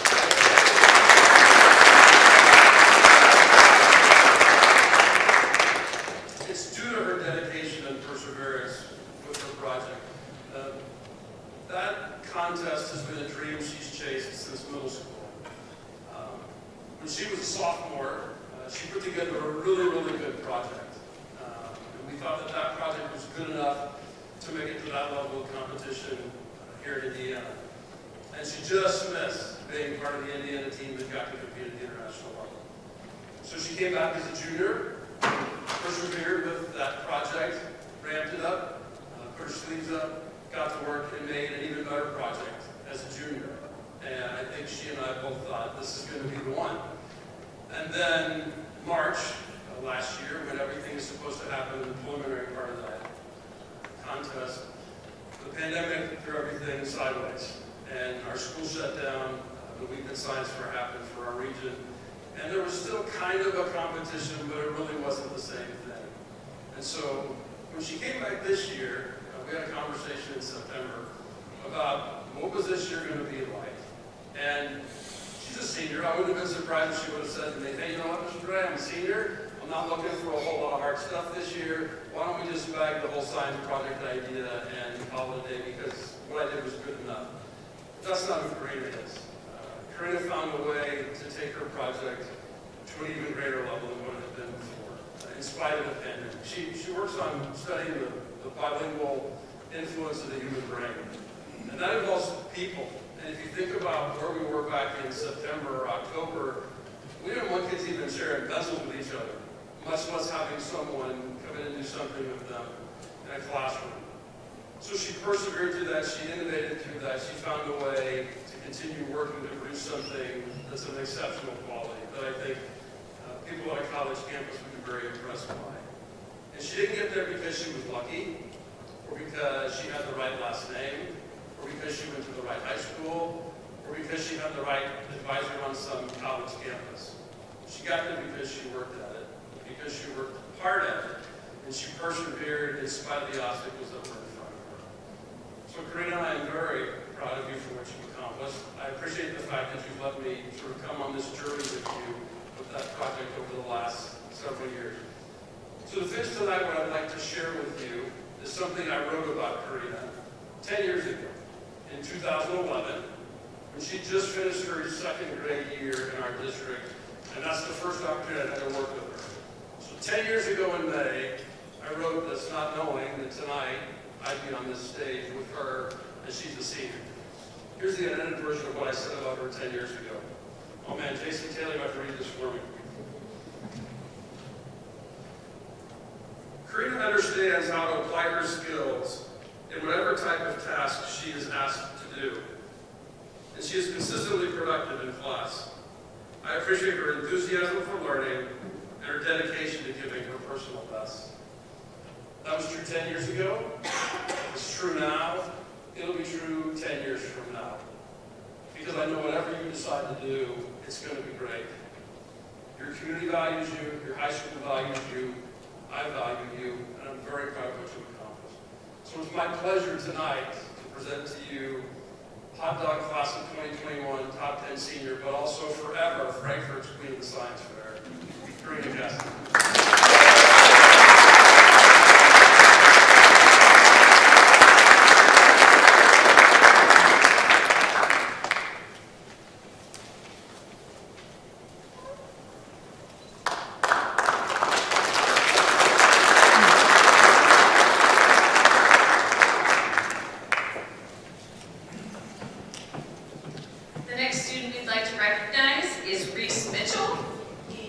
have this honor given to him by Mr. James Byers.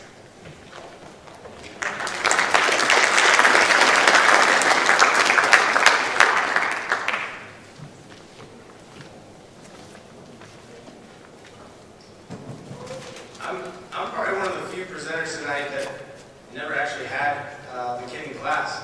I had that on tonight. Speaking about Reese, and while I haven't had him in class, I have been responsible for one or two of his starts to take English this year.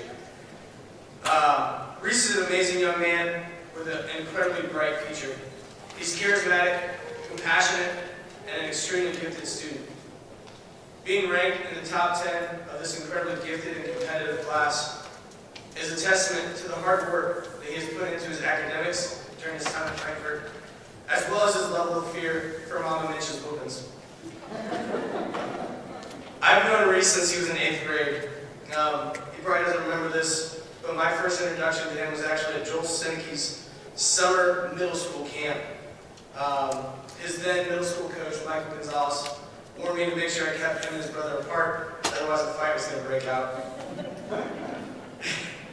I've watched him grow and mature over these last 4 years, from 6 a.m. lifts, runs at Camp Calm, the daily grind of the football season, golf, youth rise, working with the youth of Clinton County at the Boys and Girls Club, working with our youth through the Frankfort Youth Football League. He's grown into such an incredibly amazing young man. Reese has been my go-to guy for the last 3 years in the football program. He's the rock that we built everything on. My wife asked me the other day if I was excited for 2021, and while I'm looking forward to it, I told her that I was sad because it was a realization that this would be my first year at Frankfort without the Mitchells here. Mark and Mandy, from Katie and I, thank you so much for your support and friendship over these last 4 years.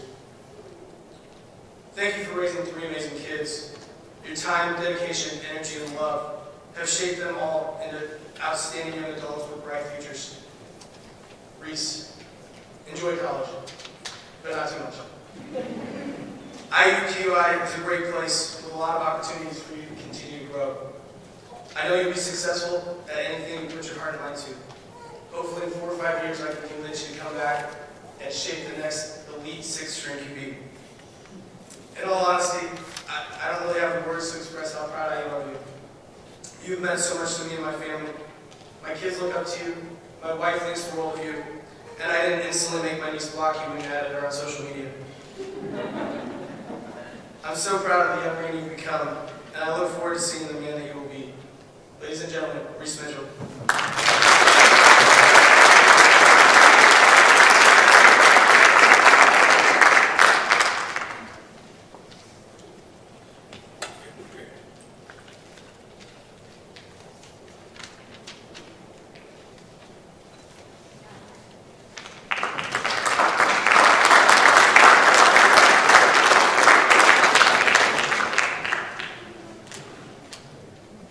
The next student we'd like to recognize is Antonio Alanis, and our presenter is Mr. Potts.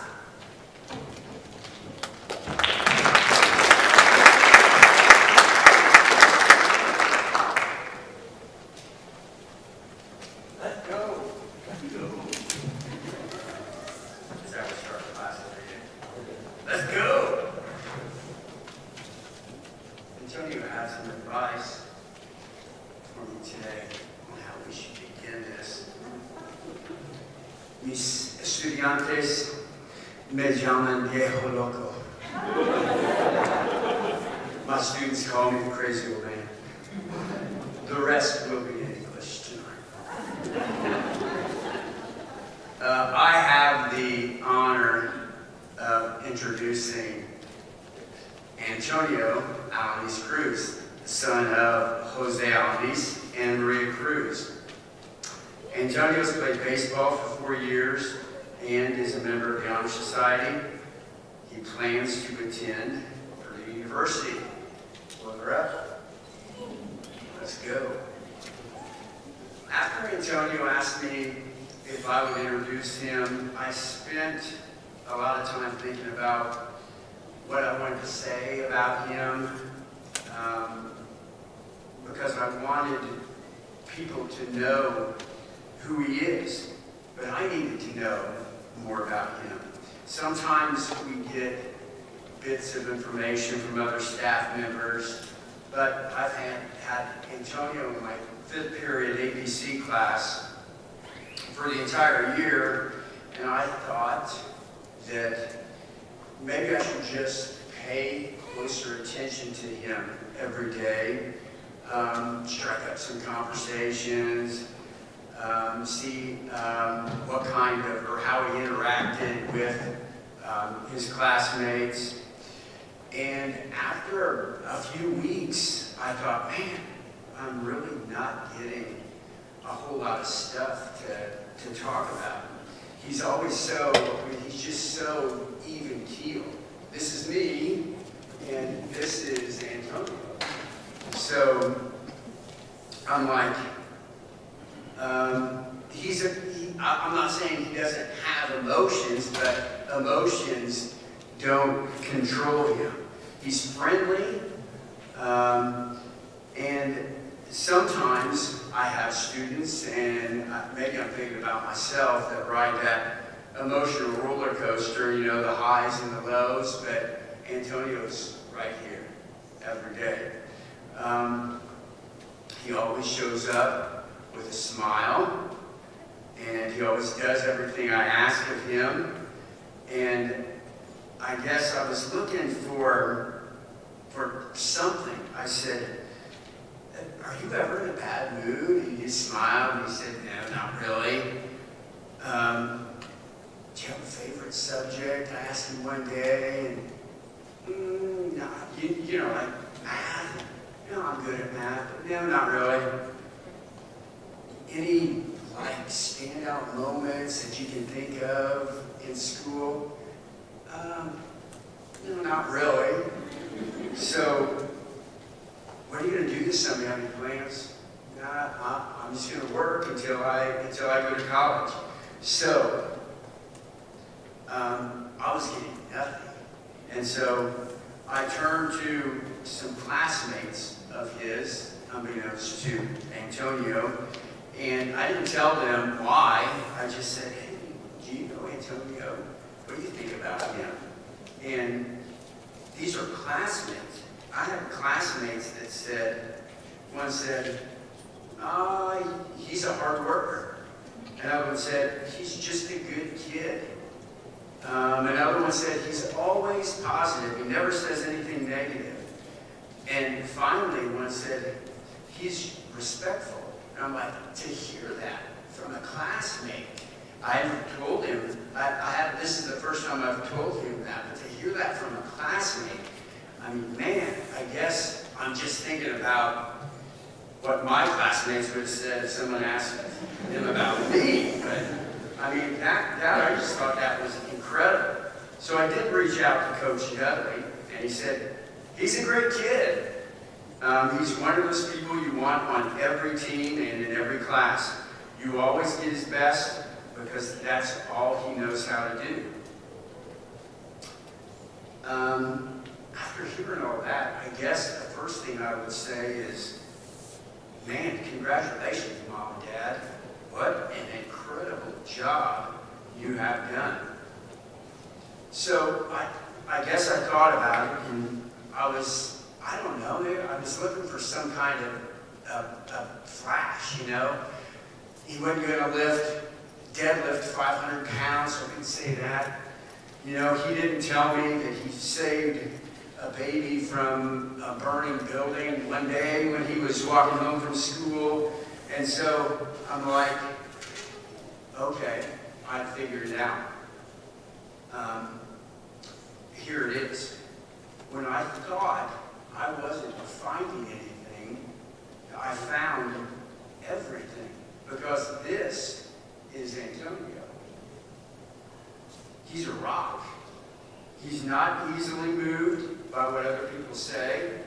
He knows who he is. He knows what he believes. He doesn't quit, and that's why he wins. That's why he succeeds. That's why he's in the top 10. So this That's not easily being moved. And this that Antonio has is going to serve him well in the future. Because when struggles come, and they will, this is him.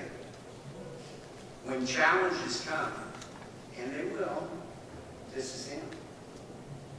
And when adversity strikes, he's not going to quit because he's not easily moved.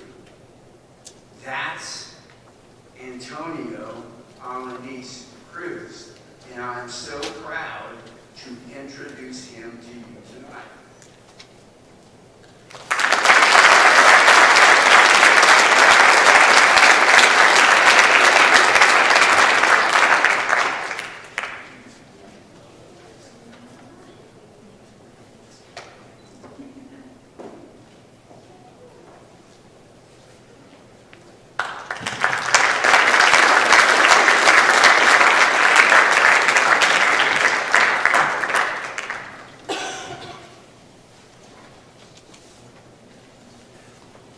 The next student we'd like to recognize is Adrian Wessel, and our presenter is Mrs. Charity Woodard.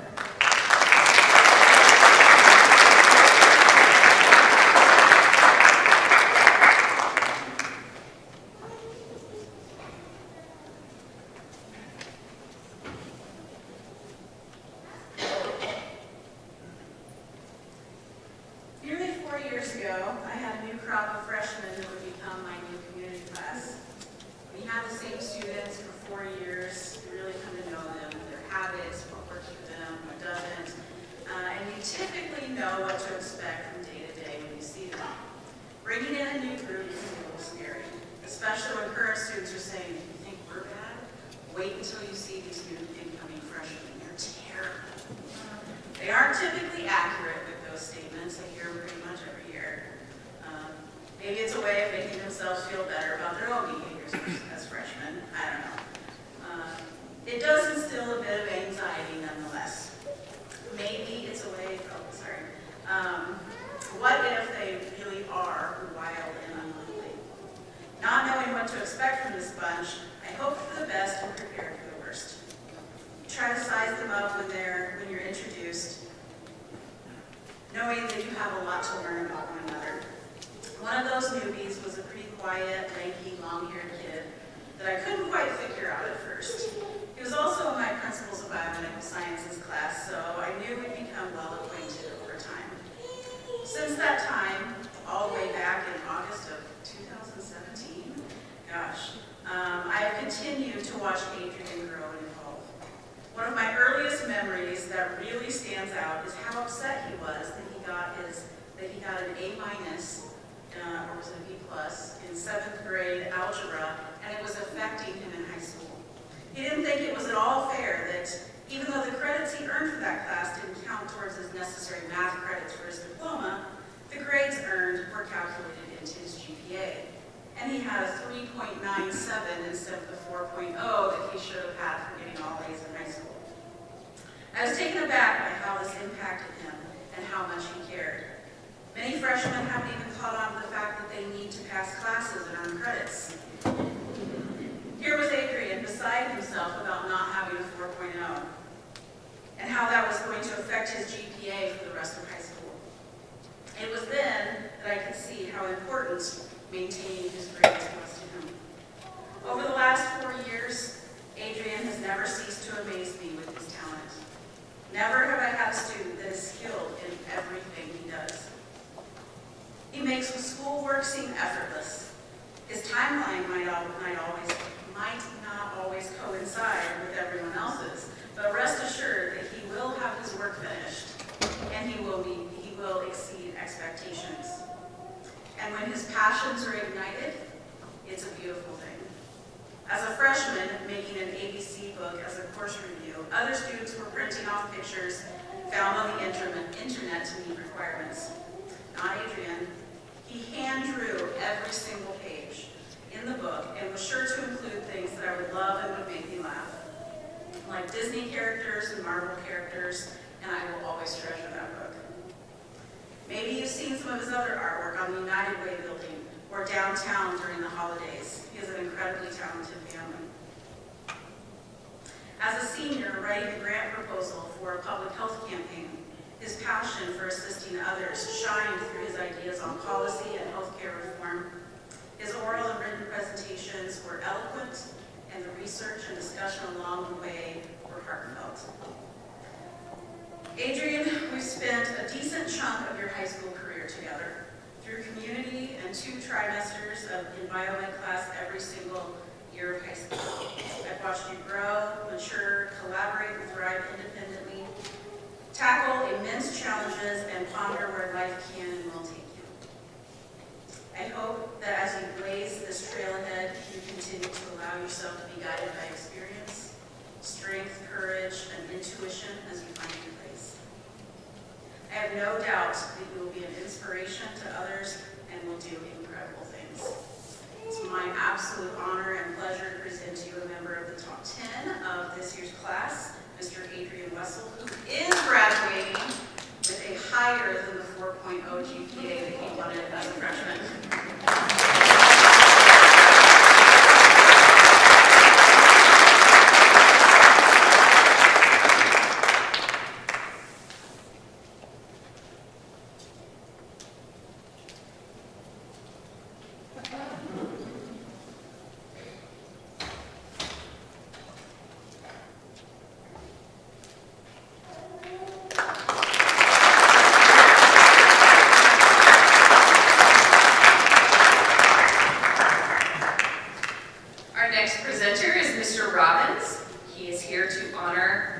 Santos.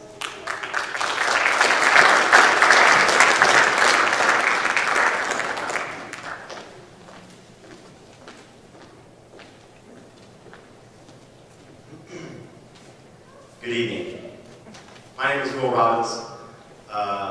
This is what I look like in long pants, for those that don't recognize me. I am also the head swimming and diving coach as well as a physical educator here at Frankfort High School. It is absolutely my honor to present to you one of my absolute favorite people, Carly Santos. When I was asked to give a speech about Carly, I sat and I wondered, oh my goodness, what am I going to say? How am I going to say this? And I think that throughout the majority of it, I was thinking about the dedication and the heart and the passion that she has for everything that she does. And that's super common. Anybody that knows Carly can see that. One thing that I definitely wanted to hit on was the fact that she had a relatively rough year when it came to swimming. She was quarantined for her conference meet the day before conference, her senior year. And that really strikes me because this is supposed to be the year that she succeeds in all the things that she's doing. And unfortunately, our sectional has the second fastest team in the state, Zionsville. And so the conference is kind of where we do our thing. So right before, once I found out that she was going to be quarantined, I actually gave her a call. I had no idea what I was going to say. How do you speak to someone in that situation? And I kind of did. I just sat. I said, I'm so sorry this happened. I'm here for you, anything that you need. She said, I'm fine. She's always said she's fine. And that's one common joke that we have between us, is I always try to probe a little deeper into, hey, how's things going? I'm fine. And it's usually followed up with, I know you're not. But it's okay. I'm here. I can help. She was part of our swim team. She was our captain, and she really needed to be the captain of our team the year she was captain, because that is, we were coming off of a season that was not super great, and she needed to be the positive light that guided our team into our success. So that was one thing that I really wanted to emphasize is that she's always there. And she's always ready to do whatever it takes to do the best. She's going to go to college to focus on cardiology. She wants to be a physician's assistant, which makes a lot of sense because there's no one here that has a bigger heart than Carly does.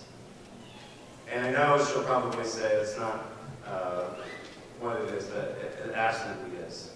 And I can remember standing at the end of lane 3 during the end of when we were heading into our sectionals. I said, Carly, I'm going to miss you next year. And she always replies with the same things. I'll see you next year. I'm coming back next year. I'll be there next year. So for this, all I can say is that I'm so incredibly proud of the person that you are. From the freshman year when you came down to my community and said, where's my letter? To now, I'm so proud of you and everything that you've done. So, Carly Santos.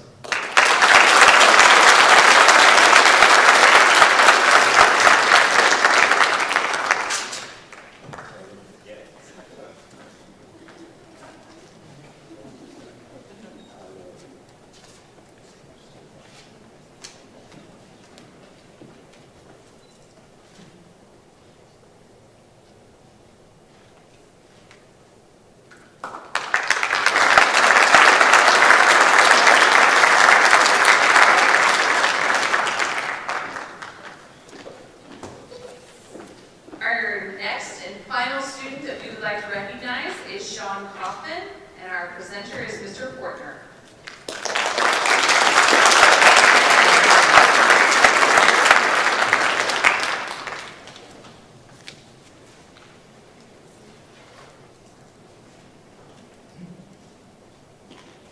Mostly English this time. I'm very proud to present to you Sean Kaufman this evening, or as we refer to him in Spanish, El Sean.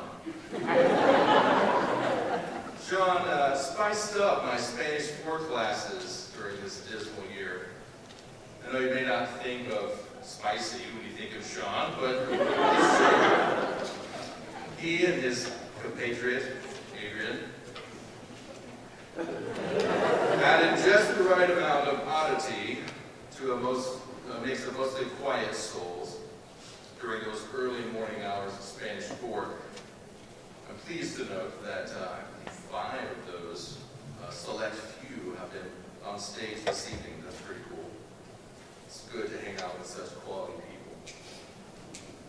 Sean's a serious student, as you can see, who is not afraid to ask questions or to try something for a second time if needed.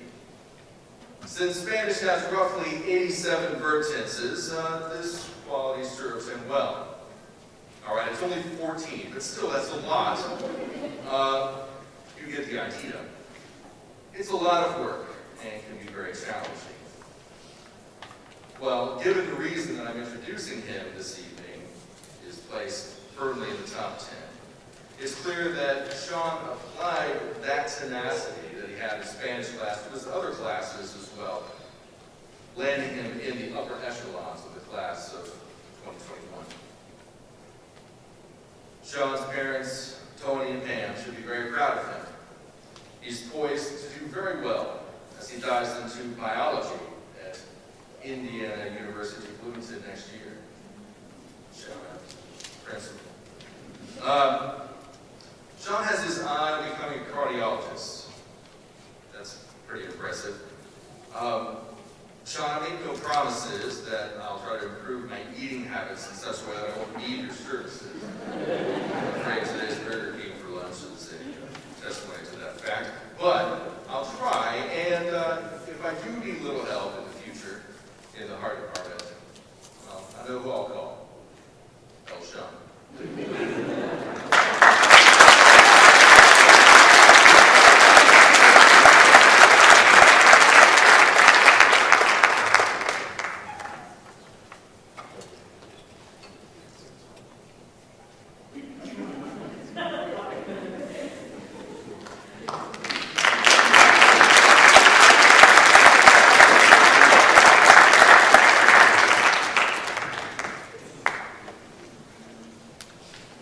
Again, I'd like to thank all of you for coming to our award ceremony tonight. Students, we can't help but be proud of you. I hope you've enjoyed hearing how much your teachers have enjoyed you, not only as students, but as the adults that you are quickly becoming.